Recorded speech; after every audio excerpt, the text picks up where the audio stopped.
प्रधानाध्यापक सहित 3 अध्यापक और एक प्रबोधक निलंबित कर दिए गए हैं। मामले में प्रारंभिक लापरवाही मानते हुए ये कार्रवाई की गई है।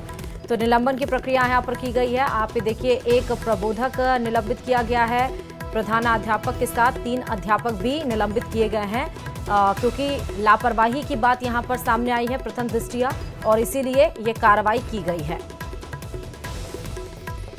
तो शिक्षा विभाग ने बड़ी कार्रवाई को अंजाम दिया। दरअसल झालावाड़ स्कूल में आज सुबह 8:30 बजे जब स्कूल का छत भरभरा कर गिर गया और जिसके नीचे दर्जनों भर बच्चे उस मलबे की चपेट में आ गए और इस हादसे में 7 बच्चों की मौत हो चुकी है। 30 जन घायल बताए जा रहे हैं जिनका इलाज किया गया है। अभी सभी बच्चे आउट ऑफ डेंजर हैं, लेकिन 7 बच्चों की मौत इस घटना में हो गई है।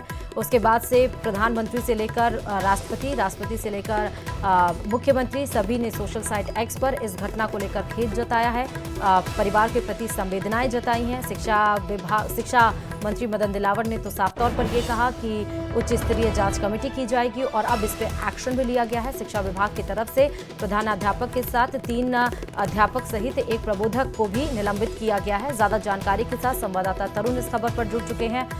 तरुण, 8:30 बजे की घटना और 3 बजे, यानी कि अभी तो 2:57 ही हो रहा है, लगभग 3 बजे के आसपास शिक्षा विभाग ने एक्शन भी लिया। जी बिल्कुल, अब इस हृदय विदारक घटना के बाद शिक्षा विभाग भी हरकत में आया है और कार्यवाहक प्रधानाध्यापिका जो इस स्कूल की थी उसके सहित 3 अध्यापक और एक प्रबोधक को निलंबित करने की जानकारी मिली है।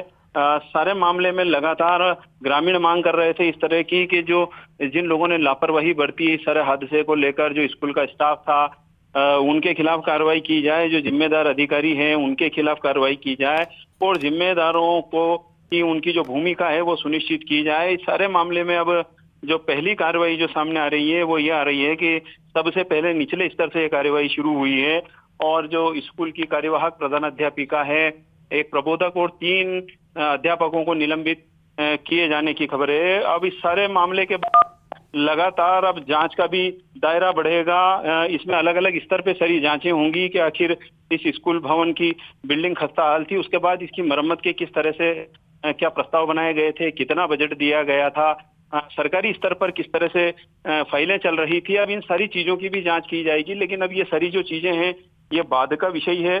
फिलहाल जो झालावाड़ का जो मेडिकल कॉलेज अस्पताल है, यहाँ पर अभी जो 3 बच्चों के जो शव हैं वो मेडिकल कॉलेज अस्पताल की मोर्चरी में रखे गए हैं। वहीं 11 घायल जो बच्चे हैं उनका